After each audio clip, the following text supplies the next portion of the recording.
Hello friends, कैसे हैं आप सब। आशा करती हूँ कि आप सभी ठीक होंगे। आप सभी का हम दिल से शुक्रिया करते हैं। हम कहानी बहुत देर से अपलोड करते हैं, फिर भी आप हमारी कहानी को इतना प्यार देते हैं, लाइक करते हैं, कमेंट करते हैं। उसके लिए दिल से आप सभी का बहुत बहुत धन्यवाद। इस समय आपके कमेंट का हम जवाब नहीं दे पाते, उसके लिए हम आप सभी से माफ़ी मांगते हैं। चलिए तो बिना देर किए कहानी शुरू करते हैं। अब तक आपने पढ़ा कि ऋषभ की आवाज़ से ही मानवी समझ जाती है कि ये ऋषभ है। मानवी कसकर ऋषभ को पकड़ते हुए कहती है, आप आ गए। हाँ मानवी, मैं आ गया हूँ। ठीक है, मुझे जल्दी से नीचे उतारिए आप, अगर आप फिसल गए ना इस बारिश में तो। मानवी ऋषभ की गोद से जिद करके उतरती है, पर ज़मीन पर पैर रखते ही वो लड़खड़ाती है तो ऋषभ उसे थाम लेता है। अब आगे। मानवी आप ठीक है ना। हाँ मैं ठीक हूँ। रुकिए मानवी, मेरे जूते पहन लीजिए आप, नहीं तो आपके पैर में कांटा या कुछ चुभ सकता है। नहीं आप रहने दीजिए, जूते पहने रहिए आप। आपके पैरों में भी तो कुछ चुभ सकता है ना, और वैसे भी आपके जूते मेरे पैरों में बड़े आएंगे। मानवी तो क्या हुआ, कम से कम आपके पैरों को आराम तो रहेगा। ऋषभ फिर मानवी को अपने जूते पहनाता है और कहता है, अब चलिए।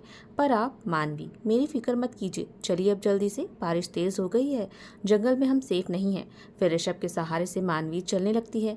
मानवी कहती है, कितनी दूर और चलना है। मानवी, हम अभी जंगल के बीचों बीच में हैं, थोड़ा समय तो लगेगा ही। मेरी हिम्मत ही नहीं है कि मैं और आगे बढ़ूं, और ऊपर से ये भारी लहंगा, बारिश में चलना बहुत मुश्किल हो रहा है। मानवी, बस जहाँ इतनी हिम्मत की है थोड़ी और, मैं हूं ना आपके साथ, मुझे पकड़ कर चलिए। फिर बहुत मुश्किल से दोनों जंगल से बाहर निकलते हैं और गाड़ी के पास आते हैं। ऋषभ और मानवी गाड़ी में बैठते हैं। ड्राइवर गाड़ी स्टार्ट करता है और गाड़ी चल देती है। मानवी ऋषभ से कहती है, वो सब जो मेरे पीछे थे उनका क्या हुआ। ऋषभ बोला, कुछ नहीं, वो अब चैन की नींद सो रहे हैं। ऋषभ, हमें पुलिस स्टेशन चलना होगा। क्यों, पता है आपको, वहाँ बहुत सारी लड़कियाँ उनकी कैद में थी। कुछ तो भाग गई, पर कुछ लड़कियाँ अभी भी वहीं पर हैं। आप उन्हें बचा लीजिए ना। मानवी, मैं आपको ही हर जगह ढूंढ रहा था, तो मेरी तरफ दो लड़कियाँ आती हुई मैंने देखा, पर वो मुझे देखकर छुपने लगी, तो मुझे लगा कि कुछ गड़बड़ है, तो मैंने उन्हें विश्वास दिलाया कि मैं उनकी मदद करूंगा।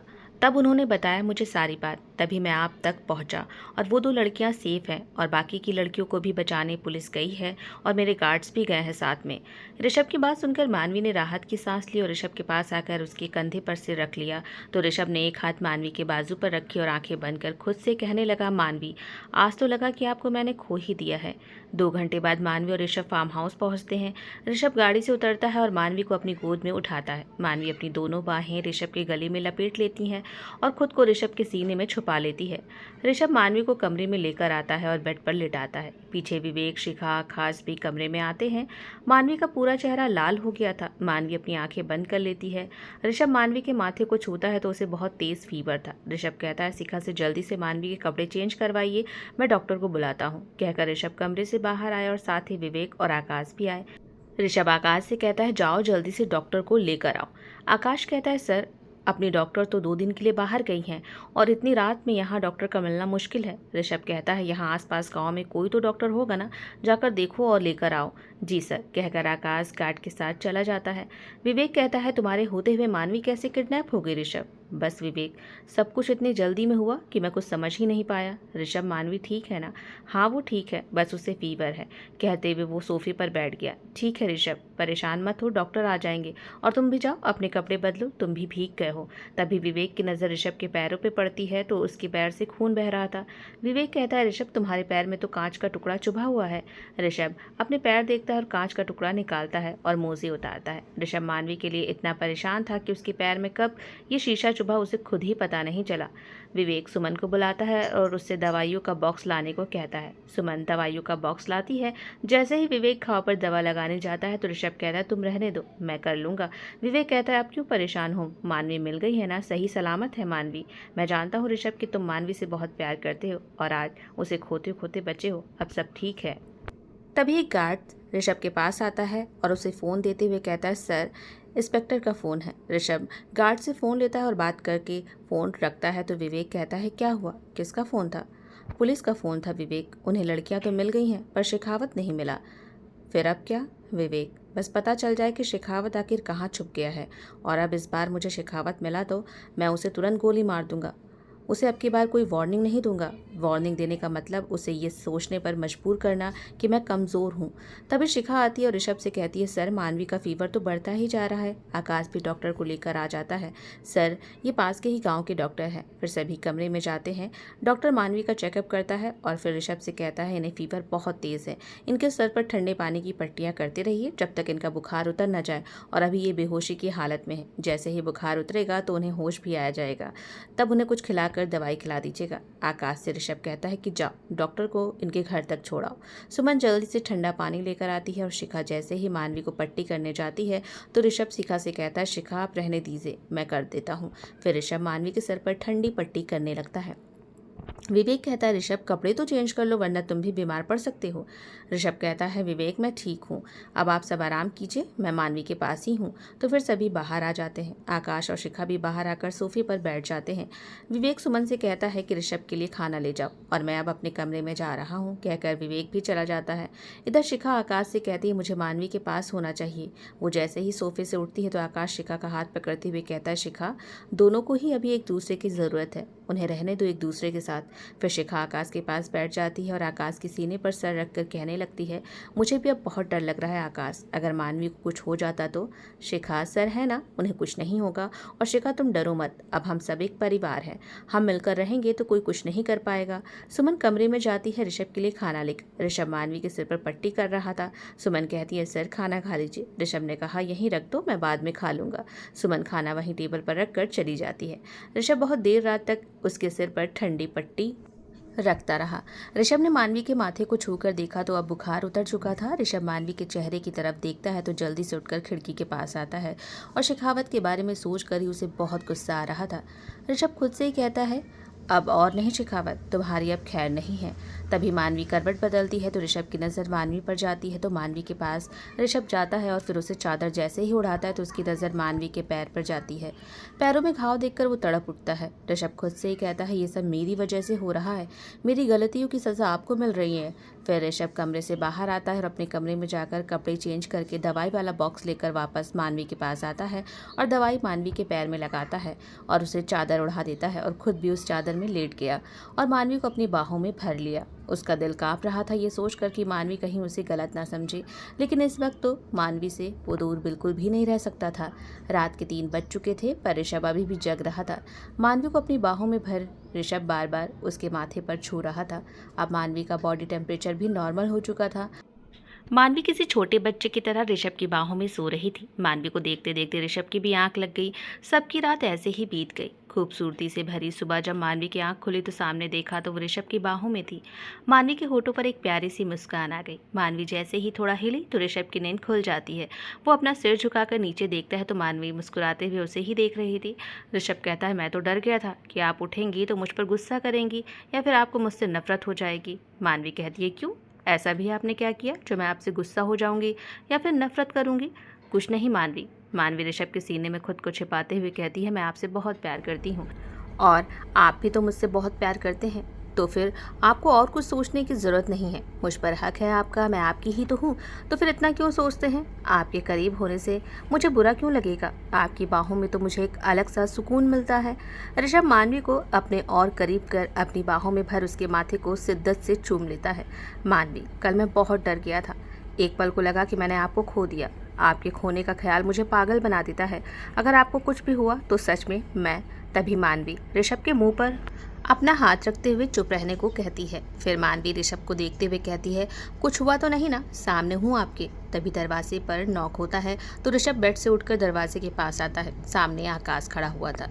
सर, आपसे कुछ बात करनी है। ठीक है, मैं आता हूँ। ऋषभ मानवी से कहता है, आप आराम कीजिए, मैं अभी आया, कहकर कमरे से बाहर ऋषभ चला जाता है। मानवी भी बेड से उतरती है। उसके पैरों में हल्का दर्द था। वो उठी और फ्रेश होने चली गई। ऋषभ आकाश से कहता है, क्या हुआ? तो आकाश ने कहा, सर, शेखावत को जैसे ही पता चला कि मानवी आपको मिल गई है और पुलिस ने भी उसके फार्म हाउस से लड़कियों को बरामद किया है, तो जो आपने शेखावत को कॉल करके मारने की धमकी दी थी वो कॉल शेखावत ने रिकॉर्ड कर लिया था और शेखावत ने आपकी धमकी का कॉल रिकॉर्डिंग मीडिया को दे दी है। सुबह से वही न्यूज़ चल रही है। वो सब मैं देख लूँगा आकाश, बस तुम किसी भी हाल में शेखावत का पता लगाओ कि वो इस समय कहाँ छुपा बैठा हुआ है। उसे पकड़कर मेरे सामने लाओ, उसे मैं खुद गोली मारूंगा। सर, आप ऐसा नहीं कर सकते हैं। अगर आपने उसे गोली मारी तो आप सबके सामने आ जाएंगे और मीडिया को अगर बात पता चली तो और बात खराब हो जाएगी। उसने आपकी रिकॉर्डिंग मीडिया में दे दी है। सर, आपको शांत रहना ही पड़ेगा। इतना बड़ा कदम लेने से इससे आने वाले हालातों पर असर पड़ेगा। आप और आपका परिवार मीडिया में आया तो सही नहीं रहेगा। तभी विवेक आता है और कहता है, हाँ ऋषभ, शांत रहो। अभी तुम गुस्से में ऐसा कोई कदम ना उठाओ जिससे तुम्हें ही तकलीफ हो। अपना नहीं, कम से कम मानवी और अपने परिवार के लिए ही सोचो। गुस्से में ऋषभ अपने कमरे में चला जाता है और बाथरूम में जाकर शावर लेने लगता है और सोचने लगता है कि विवेक सही कह रहा है। मुझे गुस्से में कोई ऐसा कदम नहीं उठाना चाहिए जिससे माँ, पापा, भाई और मानवी, उन्हें कोई भी तकलीफ हो। ऋषभ शावर लेने के बाद बाथरूम से बाहर निकलता और तैयार होकर बाहर आता है तो मानवी को रसोई में देख कहता है, मानवी, आप अपने कमरे से बाहर क्यों आई? चलिए, अभी आपको आराम करना चाहिए। आपके पैर भी ठीक नहीं है। मुझे नहीं करना आराम, मैं ठीक हूँ। और आप ऐसे तैयार होकर कहाँ जा रहे हैं? मानवी, मुझे थोड़ा काम है, आप आराम कीजिए, मैं कुछ देर में वापस आ जाऊँगा। नहीं, कहीं नहीं जाएंगे आप। मैं नाश्ता बना रही हूँ, सब साथ बैठकर नाश्ता करेंगे। ठीक है मानवी, तो नाश्ता सुमन बना देती। आप क्यों बना रही हैं? तभी वहाँ शिखा आती है और मानवी से कहती है, मानवी, सर सही कह रहे हैं, तुम्हें अभी आराम करना चाहिए। विवेक, आकाश भी मानवी से कहते हैं, पर मानवी किसी की कोई बात नहीं सुनती है और ऋषभ के आगे चाकू करते हुए कहती है, आप कहीं नहीं जाएंगे, समझे? ये मेरा ऑर्डर है। पर मानवी, मुझे बहुत ज़रूरी काम है। मुझसे भी ज़रूरी काम है? एक तो मेरी तबीयत ठीक नहीं है और आप मेरा ध्यान रखने के बजाय जा रहे हैं, ये भी कोई बात हुई? मानवी, अभी तो आपने कहा कि मैं ठीक हूँ। तो मानवी अपने सिर पर हाथ रखते हुए कहती है, देखिए मेरे पैरों में कितना दर्द है। तो सभी हैरानी से मानवी को देखते हैं और ऋषभ मुस्कुरा रहा था।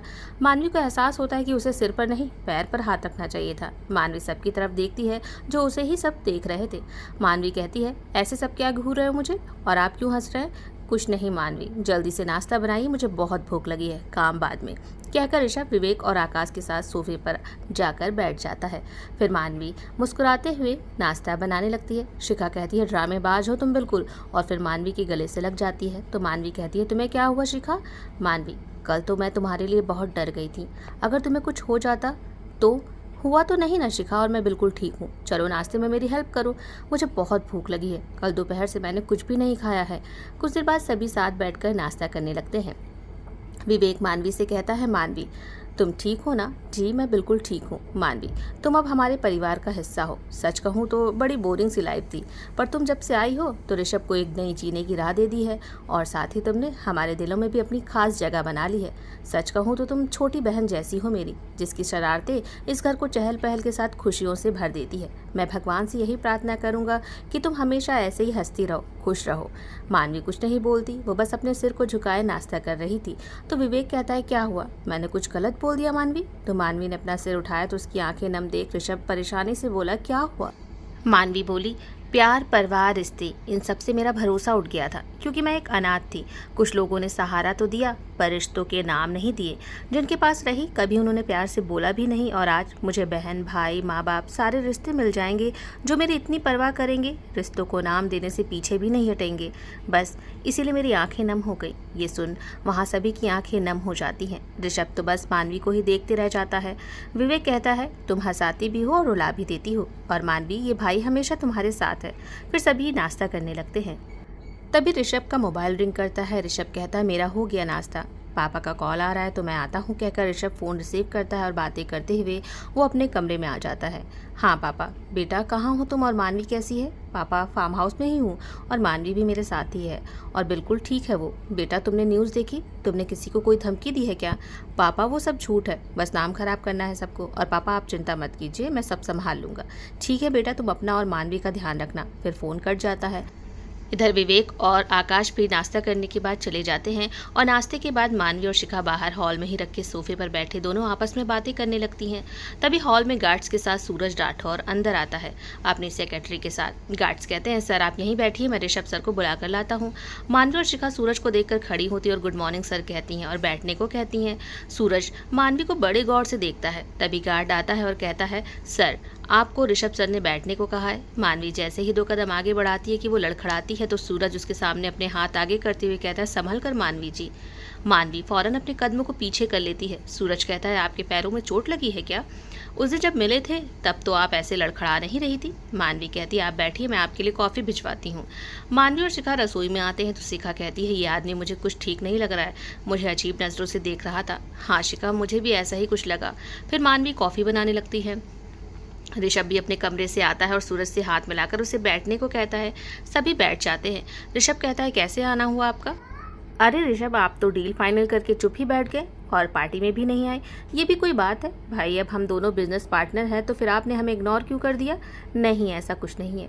इधर सुमन कॉफ़ी लेकर आती है और पीछे मानवी और शिखा भी आती है। सूरज मानवी को देखता है तो मानवी ऋषभ को ही बड़े प्यार से देख रही थी। सूरज फिर ऋषभ की तरफ देखता है। दोनों को ही एक दूसरे को देख हल्के से मुस्कुराना सूरज को अच्छा नहीं लगता है। सूरज ऋषभ से कहता है कहाँ खो गए ऋषभ मेहता आप? सूरज की आवाज़ से ऋषभ सूरज की तरफ देखता है और कहता है कहीं नहीं। सूरज ने कहा ठीक है, पहली गलती आपकी माफ़ की, पर अब दोबारा गलती अगर हुई तो सोच लीजिएगा। ऋषभ ने कहा मतलब आपका? मतलब यही कि उस दिन तो पार्टी में आए नहीं आप और ना ही मानवी जी आई। ऋषभ ने कहा दरअसल वो क्या है, मानवी के पैर में मोच आ गई थी उस दिन, इसीलिए पार्टी में हम आ नहीं पाए। ठीक है तो कल पार्टी है, आपको आना है और मानवी जी आपको भी। ऋषभ कहता है ठीक है, हम ज़रूर आएंगे। ठीक है तो कल मिलते हैं, अभी मुझे ऑफिस जाना है। कहकर सूरज सोफे से उठकर मानवी के पास जाता है और कहता है ध्यान रखा करिए मानवी आप अपना, और कल आप पार्टी में ज़रूर आइएगा। कहकर सूरज अपनी सेक्रेटरी के साथ वहाँ से चला जाता है। सूरज का ऐसे मानवी के पास जाना ऋषभ को अच्छा नहीं लगा। वो मानवी से बिना कुछ बोले अपने कमरे में आता है और सिगरेट पीने लगता है। मानवी बहुत हैरान हुई कि ऋषभ को क्या हुआ है। वो पीछे ऋषभ के कमरे में आई तो ऋषभ को सिगरेट पीता हुआ देख गुस्से में ऋषभ के पास आई और उससे सिगरेट छीनकर फेंक दिया। ऋषभ तो बस मानवी को ही हैरानी से देखता रहा। मानवी बोली किसी ने आपका दिल तोड़ा है? मैं कुछ समझा नहीं मानवी। ऋषभ, आप वहाँ से बिना कुछ मुझसे बोले आप कमरे में आकर सिगरेट तो ऐसे पीने लगे जैसे प्यार में आपको धोखा मिला हो। नहीं, बस ऐसे ही। बस ऐसे ही नहीं, वो ऐसे मुझे घूर रहा था तो आपको अच्छा नहीं लगा ना? मानवी, कोई आपको देखे तो ये मुझे बर्दाश्त नहीं है। आपको पता है कोई आंख उठाकर आपको देखता है ना तो मैं पागल हो जाता हूँ, मन करता है उसकी आंखें फोड़ दूँ, जान से मार दूँ उसे। ऋषभ का गुस्सा देख मानवी डरती नहीं है, उसे हंसी आ रही थी और ऋषभ उतना ही ज़्यादा गुस्सा हो रहा था। हंसिए मत मानवी, मेरा दिमाग बहुत ख़राब है। मानवी ऋषभ के पास जाती है और कहती है आप सच में बहुत बड़े पागल हैं। और मानवी ने अपने होंठ ऋषभ के होठों पर रख दिए तो ऋषभ का गुस्सा शांत हुआ और ऋषभ ने मानवी के कमर पर हाथ रख उसे और करीब किया और मानवी को किस करने लगा। तभी दरवाजे पर दस्तक दी तो दोनों जल्दी से अलग हुए और सामने देखा तो सूरज खड़ा हुआ था। मानवी ऋषभ के पीछे चली जाती है। ऋषभ कहता है क्या हुआ, आप यहाँ? कुछ नहीं, बस मैं तो कहने आया था कि अगर आप भी मेरे साथ ऑफिस चलते तो डील के बारे में बातें हो जाती। सॉरी सूरज जी, आज मुझे और भी काम है तो आज मैं आपके साथ नहीं चल सकता हूँ। हाँ, अगर ज़रूरी काम है तो आकाश है ना, मैं उससे कह देता हूँ, वो सब देख लेगा। हाँ, मैं सर हिलाकर सूरज गुस्से में वहाँ से बाहर आता है और अपनी कार पर तेज़ से लात मारता है। इधर मानवी ऋषभ के पीछे थी। ऋषभ मानवी का हाथ पकड़कर उसे अपने सामने करते हुए कहता आप बहुत शरारती हो गई हैं। मानवी अपना सिर झुकाए खड़ी थी तो ऋषभ कहता है मेरी बात का आप बुरा मान गई? नहीं, ऐसी कोई बात नहीं, उन्होंने हमें किस करते हुए देख लिया। मैं भी कितनी पागल हूँ ना, दरवाज़ा तो बंद करना चाहिए था, तभी किस करना था। मैं भी ना। मानवी की बातें सुन ऋषभ मुस्कुराते हुए कहता है मेरी चटर पटर, सच में आप पागल ही हैं, और मानवी को अपने गले से लगा लेता है। मानवी कहती है ठीक है, मैं अब जा रही हूँ अपने कमरे में। क्यों, अब क्या हुआ आपको मानवी? मैं सच में पागल हूँ, कुछ भी बोल देती हूँ ना। फिर ऋषभ मानवी को खुद से अलग कर उसके माथे पर किस करते हुए कहता है आपका बोलना ही तो मुझे पसंद है। फिर दोनों एक दूसरे की आंखों में प्यार से देखने लगते हैं। दोनों की ही आंखों में एक दूसरे के लिए प्यार था। ऋषभ फिर मानवी के गालों पर किस करता है तो मानवी की आंखें अपने आप बंद हो जाती हैं। ऋषभ जैसे ही मानवी के होठों की तरफ बढ़ता है वैसे ही शिखा बाहर दरवाजे के पास खड़ी कहती है सॉरी सॉरी, मैंने कुछ नहीं देखा, कहकर वहाँ से चली जाती है। तो ऋषभ मानवी से कहता आप सच ही कह रही थी मानवी, हमें किस दरवाज़ा बंद करके ही करना चाहिए। फिर दोनों ही हंस पड़ते हैं।